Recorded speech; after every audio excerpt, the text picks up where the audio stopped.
Menteri Investasi Kepala BKPM Bahlil Lahadalia mengakui belum ada investor asing yang mau menanamkan modalnya di Ibu Kota Nusantara atau IKN. Hal ini terungkap saat Bahlil dicecar anggota Komisi 6 DPR soal investasi di IKN 11 Juni lalu. Apakah belum ada gambaran dari Kementerian Investasi terhadap eskalasi peningkatan potensi investasi di IKN, Pak? Ini kenaikan 300 ini bayangannya Kementerian Investasi akan didapat dari mana, Pak? Karena saya melihat, jujur aja yang saya dengar, bahwa IKN tidak lagi menjadi target prioritas nomor 1 dari pemerintahan mendatang. So, seperti janji Presiden sebelumnya bahwa IKN ini majoritinya akan datang dari investor asing, kan harus dikebut, Pak. Otherwise, APBN lagi. Atau utang baru. Bahlil beralasan, investor asing di IKN belum masuk karena menunggu pembangunan tahap 1 selesai. Sementara pembangunan tahap 1 di IKN sepenuhnya dari PMDN, bukan dari asing. Investasi yang masuk di IKN sekarang pada tahap pertama itu adalah investasi PMDN semuanya. Belum ada PMA yang melakukan groundbreaking. Kalau ditanya kenapa belum ada investasi asing, desain kita itu adalah klaster pertama ini selesai, yang disebut dengan apa, jalan utama ya, lingkaran 1 sudah selesai, baru masuk investasi asingnya itu di lingkaran kedua, tahap kedua. Asingnya kapan? Mereka sudah melakukan komunikasi dengan kita kapan mereka bisa memulai. Tapi kita katakan bahwa setelah tanggal 17 Agustus baru kita lihat, karena infrastruktur mereka di klaster kedua itu baru bisa clearkan. Hingga Juni 2024, investasi dalam negeri yang telah masuk di IKN mencapai 51,35 triliun rupiah. Sementara target ditetapkan di 2024 sebesar 100 triliun rupiah. Sementara dari luar negeri atau asing belum ada. Padahal pada Desember 2023, Bahlil Lahadalia mengklaim sudah ada investasi asing yang masuk ke proyek IKN. Seperti kami kutip dari Kompas.com 23 Desember 2023, Bahlil bilang, yang dari luar Indonesia sekarang sudah deal investasi yang sudah masuk hampir kurang lebih 50 triliun. Demi mencapai target, Presiden Joko Widodo bahkan meyakinkan para investor menanam uang di IKN merupakan investasi masa depan. Di IKN Nusantara ini adalah membeli masa depan. Bapak Ibu jangan membayangkan sekarang. Karena jalan tol dari Balikpapan ke IKN Nusantara ini belum jadi. Tapi kalau Bapak Ibu berubahnya nanti, tanahnya sudah habis. Kita tahu harganya kan antara 400.000 sampai 800.000. Di Balikpapan saja 1 meter sudah 15 juta. Di Jakarta 200 juta. Tapi harga itu saya sampaikan sekarang, besok bisa berubah. Namun mantan Kepala Bappenas Andrinov Caniago menyaksikan investasi cepat di IKN. Ia pun meyakini belum ada bukti konkret investor tanam modal di IKN. Yang kedua, tidak realistis mengundang investor besar untuk masuk ke sana, apalagi dalam waktu dekat. Tapi mungkin saja nanti di pertengahan 10 tahun kemudian melihat, wah, kawasan Kalimantan ini sudah makin bergerak, maka ada kawasan penunjang yang disiapkan di bagian dari IKN itu menjadi tempat masuknya investor besar dan menengah. Bukti konkret tertariknya itu, kalau sekedar pernyataan tertarik itu kan artinya bisa macam-macam, ya. Sekedar orang menyatakan berminat, saya tertarik. Tetapi yang konkretnya kan tidak hanya itu, ya. Dia harus menunjukkan, ya, penyetoran modalnya, penempatan uangnya. Yang jelas nggak ada bukti. Tidak ada bukti investor asing mau masuk IKN? Ya, belum ada bukti konkret investor itu tertarik, sudah menanamkan kakinya di sana. Okay. Ya, yang ada, yang mereka pernah menyatakan tertarik, menambah investasi di tempat lain. Tak cuma soal target investasi yang meleset, BPK mengungkap temuan 4 masalah dalam pembangunan IKN pada tahun 2022. Pertama, pembangunan infrastruktur belum selaras RPJMN tahun 2020-2024. Hal ini belum sesuainya dengan Renstra Kementerian PUPR dan Rencana Induk IKN. Kedua, persiapan pembangunan infrastruktur belum memadai. Hal ini terungkap dari persiapan lahan masih terkendala mekanisme pelepasan kawasan hutan. Ketiga, pelaksanaan manajemen rantai pasok dan peralatan konstruksi. Menurut BPK, hal ini terjadi karena kurangnya pasokan material dan peralatan konstruksi, hingga harga pasar material dan sewa kapal tongkang yang tak terkendali. Terakhir, Kementerian PUPR belum sepenuhnya memiliki rancangan. Hal ini terungkap saat serah terima aset, rencana alokasi anggaran operasional, serta mekanisme pemeliharaan dan pengelolaan aset dari hasil pembangunan infrastruktur IKN tahap 1. Pemerintah optimistis dengan target pembangunan IKN. Bahkan Presiden Jokowi yakin bisa berkantor di IKN mulai Juli mendatang. Tim Liputan, Kompas TV.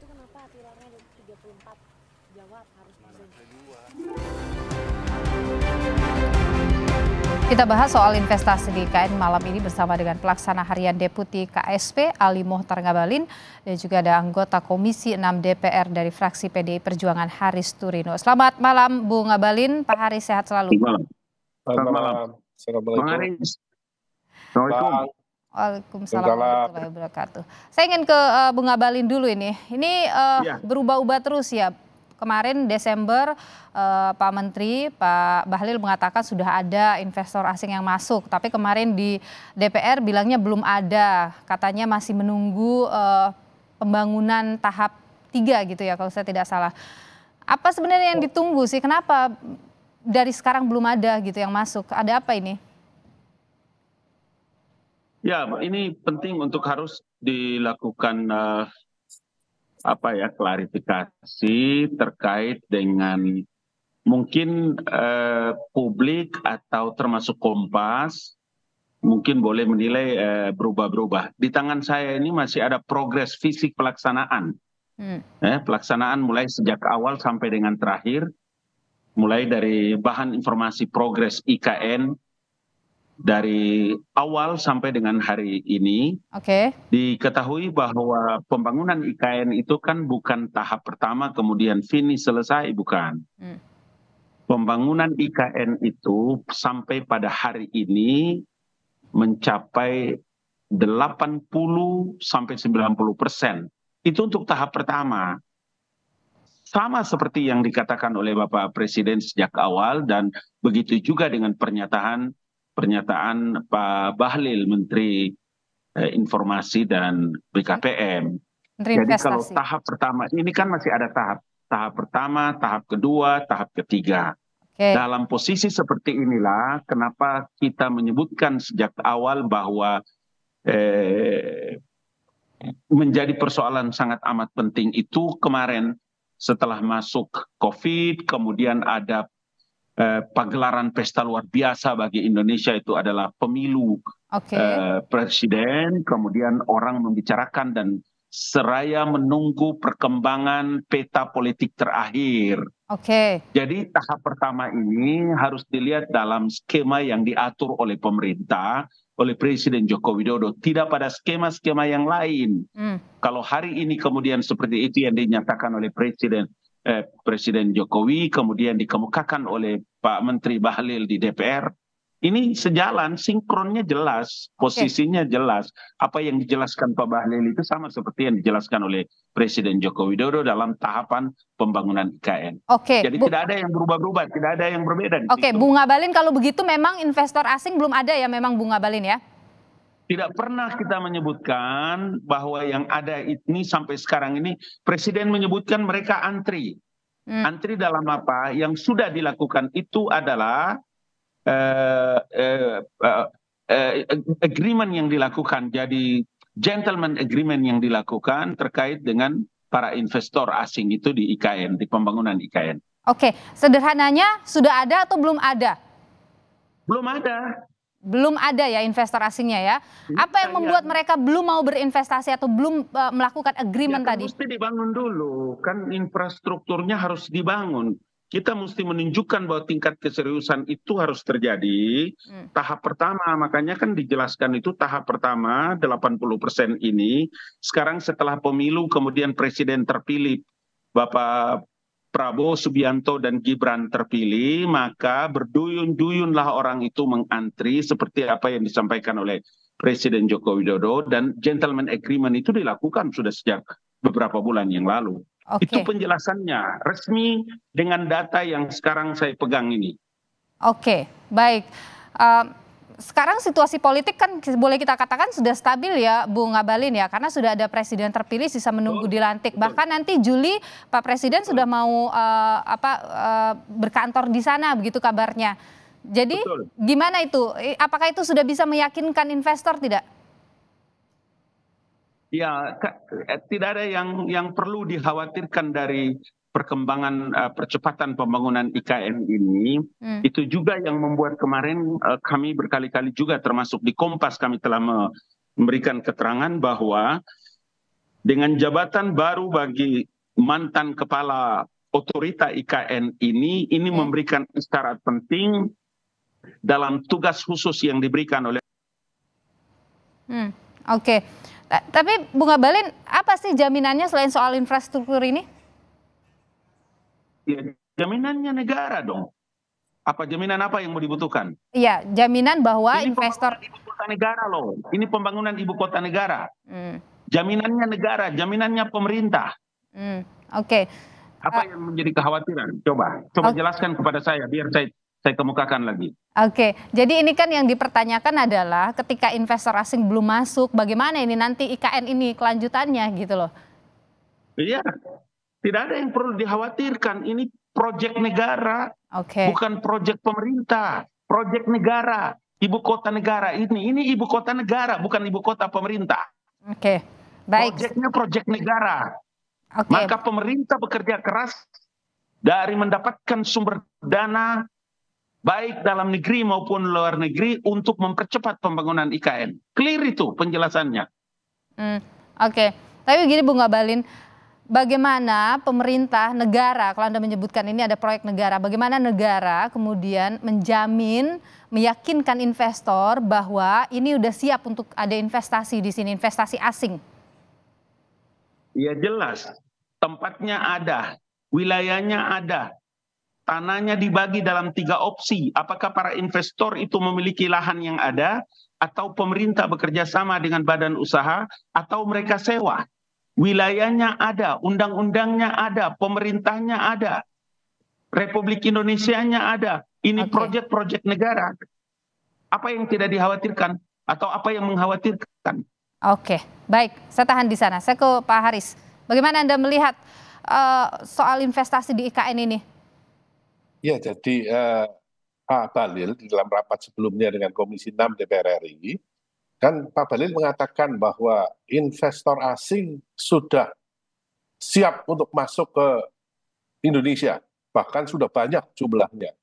Nah, faktanya ketika di dalam rapat kerja terakhir, ketika saya desak, ternyata muncul pengakuan bahwa memang sampai detik ini tidak ada investor asing yang masuk.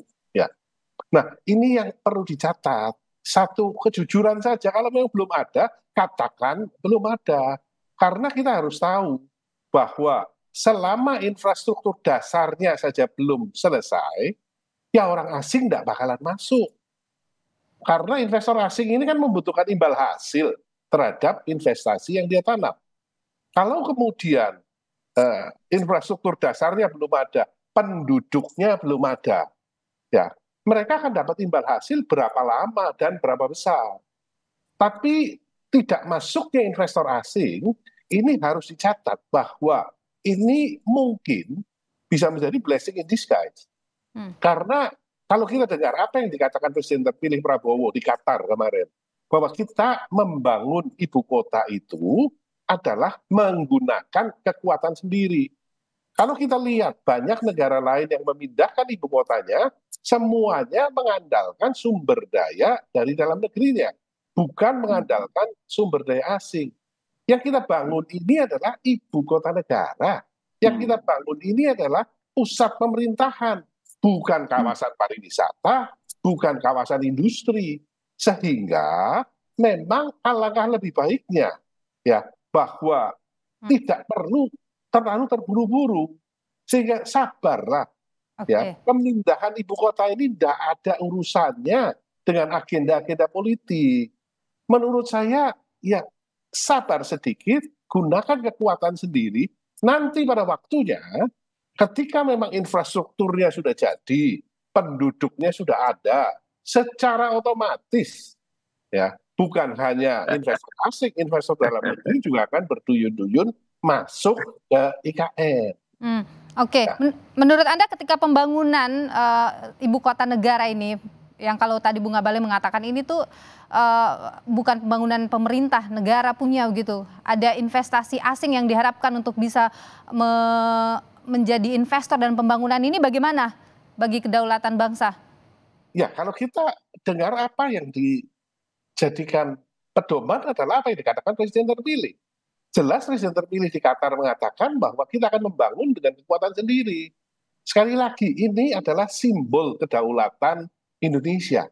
Sehingga sebaiknya menggunakan kekuatan sendiri. Jadi tidak usahlah buru-buru mengharapkan asing masuk, tidak bakalan masuk dalam waktu dekat. Karena infrastruktur dasarnya belum ada. Kalau kita lihat ya, yang sudah dianggarkan oleh pemerintah, ini kan besarnya sekitar 90 triliun. Sudah dipakai 2022 sampai 2024. Dan tahun depan, APBN akan menganggarkan hanya 16 triliun. Ya, karena memang sisanya tinggal 16 triliun. Nah, 90 triliun ini belum cukup untuk membangun infrastruktur dasar. Jadi sabar. Jadi jangan buru-buru begitu Bung Haris ya? Jangan buru-buru. Ya, Bung Abalin. Belajar dari negara lain, pindah ibu kota ini bukan 5 tahun. Bung Abalin bagaimana? 2 tahun.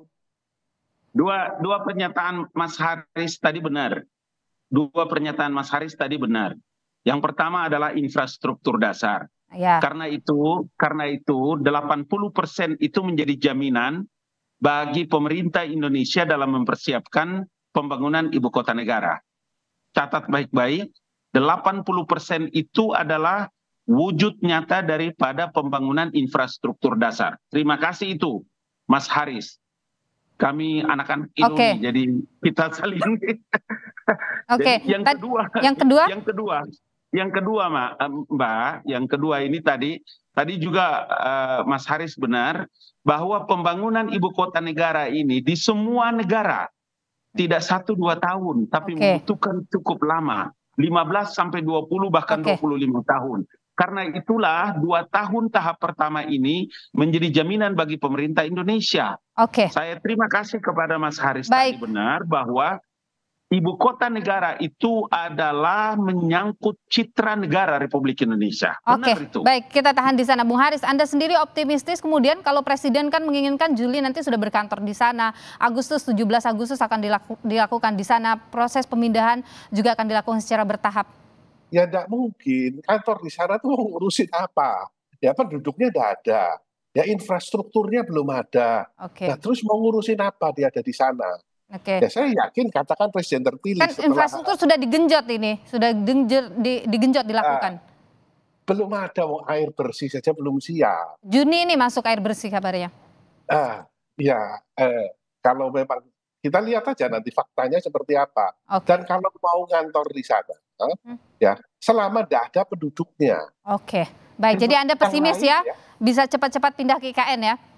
Ya, realistis bukan pesimis, tetapi realistis. Ya. Baik. Terima kasih Pak Haris, terima kasih juga Bung Abalin sudah berbagi pandangan di Sapa Indonesia Malam. Sehat selalu Bapak-bapak.